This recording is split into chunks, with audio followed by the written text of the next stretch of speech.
अरे दोस्तों, life discovery zone में आपका फिर से स्वागत है। याद है पिछली बार हमने बात की थी कि टाइम मैनेजमेंट क्यों जरूरी है। अगर आपने वो वीडियो नहीं देखा है तो जाके देखो और सब्सक्राइब करना मत भूलना ताकि आपसे कोई भी लाइफ हैक मिस ना हो। तो आप अपने समय के मालिक बनना चाहते हैं, है ना? पहला कदम, आपको यह जानना होगा कि आपका समय वास्तव में कहां जा रहा है। ये बिल्कुल वैसे ही है जैसे वजन कम करना है। आप रोज बिरयानी नहीं खा सकते और सोच सकते हैं कि वजन कम हो जाएगा। आपको उन कैलोरीज का हिसाब रखना होगा। टाइम के साथ भी ऐसा ही है। यह हमारी टाइम मैनेजमेंट सीरीज का चैप्टर 2 है और आज हम बात कर रहे हैं आपके टाइम मैनेजमेंट स्किल्स को परखने की। हम सीखेंगे कि कैसे पता लगाएं कि आपका समय कहां जा रहा है, उसे कौन खा रहा है और इसे कैसे ठीक करें। तैयार हैं? तो चलिए शुरू करते हैं। ठीक है, तो आप वास्तव में कैसे पता लगाएंगे कि आपका समय कहां जाता है? यह आसान है। आप एक टाइम डिटेक्टिव बन जाइए। हम पूरी तरह से शेरलॉक होम्स मोड की बात कर रहे हैं, लेकिन चोरी हुए गहने के सुराग के बजाय हम आपके चोरी हुए समय के सुराग ढूंढ रहे हैं। यहीं पर टाइम ऑडिट का जादू काम आता है।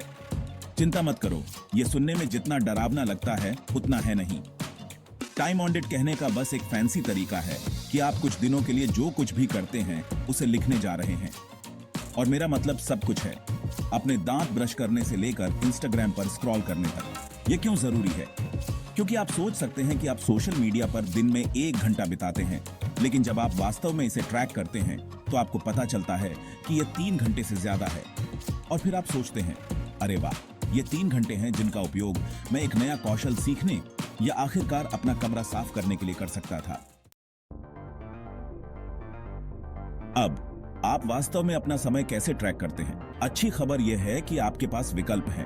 कुछ लोग इसे एक नोटबुक और पेन के साथ पुराने तरीके से रखना पसंद करते हैं। बस समय के साथ एक छोटी सी टेबल बनाएं और उस समय आपने क्या किया। बहुत आसान है, लेकिन अरे यह 21वीं सदी है ना? हमारे पास हर चीज के लिए एप्स हैं जिसमें टाइम ट्रैकिंग भी शामिल है।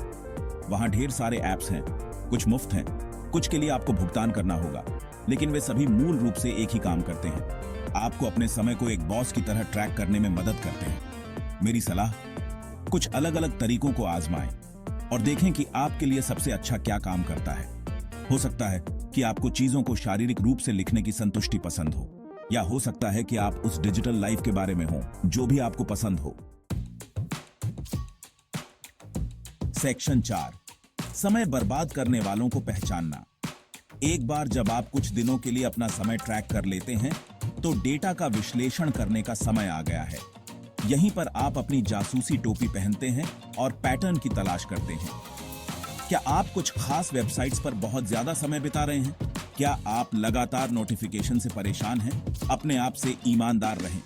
बहाने बनाना आसान है, जैसे अरे मुझे अपने पसंदीदा शो का यह पूरा सीजन देखना है क्योंकि इससे मुझे आराम मिलता है। लेकिन क्या वाकई ऐसा है, या यह कुछ और करने से बचने का एक तरीका है, जैसे उस परीक्षा के लिए पढ़ाई करना या उस प्रोजेक्ट को पूरा करना? याद रखें, यह खुद को पीटने के बारे में नहीं है। यह उन चीजों की पहचान करने के बारे में है जो आपका समय बर्बाद कर रही हैं, ताकि आप बदलाव कर सकें और नियंत्रण ले सकें। सेक्शन 5, टालमटोल और ध्यान भंग करने पर विजय प्राप्त करना। अब जब आपने अपने समय बर्बाद करने वालों की पहचान कर ली है तो वापस लड़ने का समय आ गया है। विलंब और ध्यान भंग उन कष्टप्रद रिश्तेदारों की तरह हैं जो आपको अकेला नहीं छोड़ेंगे। लेकिन चिंता न करें, हमारे पास उनसे निपटने के लिए कुछ रणनीतियां हैं। एक चीज जो मेरी मदद करती है वह है पोमोडोरो तकनीक। यह बहुत आसान है। आप 25 मिनट काम करते हैं, फिर 5 मिनट का ब्रेक लेते हैं। 4 बार दोहराएं, फिर एक लंबा ब्रेक लें। इससे आपको फोकस्ड रहने और बोर होने से बचने में मदद मिलती है। एक और युक्ति, उन अजीब सूचनाओं को बंद कर दें। गंभीरता से वे छोटे डोपामाइन हिट की तरह हैं जो आपको बांधे रखते हैं। अपने फोन को एयरप्लेन मोड पर रखें। अपने कंप्यूटर पर उन अतिरिक्त टैब को बंद करें और अपने दिमाग को बताएं कि यह ध्यान केंद्रित करने का समय है। सेक्शन 6, अपने समय प्रबंधन के खेल को ऊंचा करने का समय। तो यह रहा आपके समय प्रबंधन कौशल का आकलन करने में एक क्रैश कोर्स। याद रखें, यह सब जागरूकता से शुरू होता है। एक बार जब आप जान जाते हैं कि आपका समय कहां जा रहा है तो आप इसे पुनः प्राप्त करने के लिए बदलाव करना शुरू कर सकते हैं। यह आपकी समय प्रबंधन यात्रा की शुरुआत है। अपनी श्रृंखला के अगले अध्याय में हम लक्ष्य निर्धारित करने और कार्यों को प्राथमिकता देने के बारे में बात करेंगे, क्योंकि इस सारे अतिरिक्त समय का क्या मतलब है अगर आपको नहीं पता कि इसका क्या करना है। और अधिक आश्चर्यजनक सुझावों और तरकीबों के लिए लाइफ डिस्कवरी जोन को सब्सक्राइब करना ना भूलें। और याद रखें, समय किसी के लिए इंतजार नहीं करता, तो आइए हर सेकंड को गिने।